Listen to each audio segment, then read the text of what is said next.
Hello, good evening everyone. This is my Bible verse for tonight from 2 Corinthians 5 verse 1.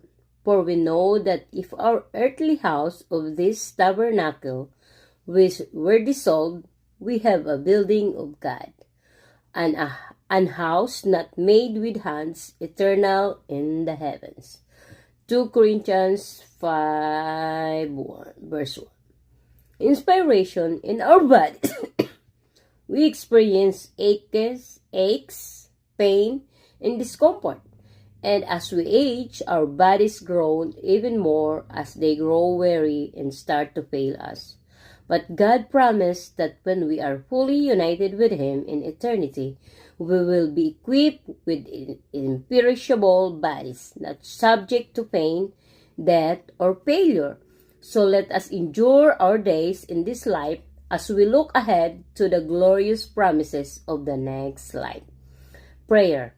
Lord, I am thankful that you have secured a place for me in eternity. Sometimes the aches of my body make me long to be free of the trappings of pain and suffering. And I trust in you, your promise that one day I will fully know this freedom. So give me the power to persevere in this life.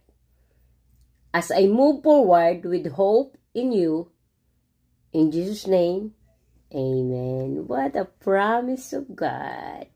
When we go in heaven, our body, God changed this flesh and an imperishable, what did it say here? Imperishable.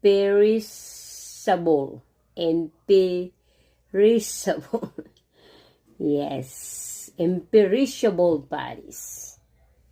What a beautiful promise of God that we need to hold on.